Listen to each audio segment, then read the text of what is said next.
ఆ తర్వాత బీజేపీ నరేంద్ర మోడీ గారు, అదే మరిగా బీజేపీ కూడా ముందుకొచ్చి ముగ్గురం కలిశాం. 2 ఏళ్ళు అయింది. 2 ఏళ్లు పూర్తి చేసుకున్న సందర్భంలో ఏం చేశాం, ఏం చేయబోతున్నాం, కేంద్రం ఏ విధంగా సహకరించింది అనే విషయాలు కూడా ఎప్పటికప్పుడు ప్రజలకు చెప్పే బాధ్యత తీసుకుంటాం. 3 ప్రాంతాల్లో 3 సభలు పెడుతున్నాం.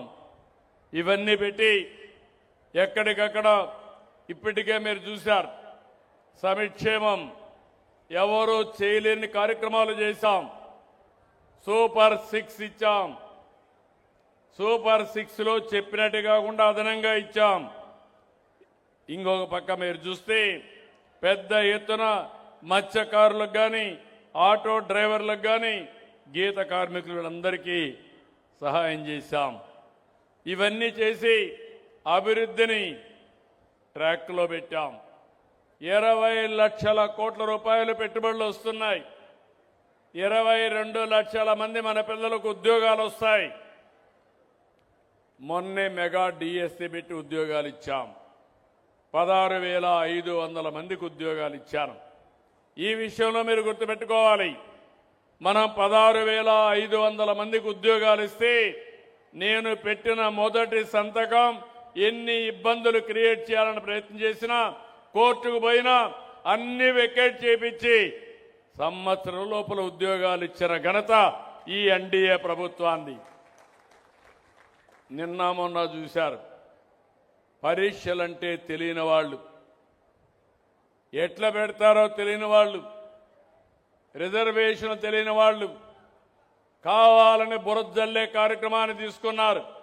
నేను ఒకటే చెప్తున్నా, నేను ముఖ్యమంత్రిగా ఉన్నంత వరకు ఎవడైనా తోక తిప్పి ఎక్కడైనా తప్పు చేసి నడి బజార్లో నిలబెడతాను తప్ప ఎవరిని వదిలిపెట్టనని మరొకసారి మీ అందరికీ హామీ ఇస్తున్నా. యువత గుర్తుపెట్టుకోవాలి, మీరు కష్టపడ్డారు, లక్షల మంది పరీక్షలు రాశారు. అంత మునుపు చెప్పారు జాబ్ క్యాలెండర్ ఇస్తామని. జాబ్ క్యాలెండర్ ఇవ్వలేదు కదా, నిరుద్యోగులకు దగా చేశారు. నేను వచ్చిన తర్వాత ఉద్యోగాలు ఇస్తామని ఉద్యోగాలు ఇచ్చాం. మళ్ళీ ఈ సంవత్సరం కూడా జాబ్ క్యాలెండర్ ఇచ్చాం. ఇది చూసిన తర్వాత భయపడిపోయి ఏం చేయాలన్న దిక్కుదోచకుండా అతని చరిత్ర, గొడ్డలి పార్టీ చరిత్ర మీరు చూస్తుంటారు. అన్ని తప్పుడు ప్రచారాలు, నేరాలు, ఘోరాలు చేసి ఎదుట వాళ్లపైన వేసే పరిస్థితి. నేను ఎన్నోసార్లు చెప్పాను, మా అధికారులు చెప్పారు, మీరేసిన దానికి ప్రతి ఒక్కదానికి సమాధానం ఇచ్చారు.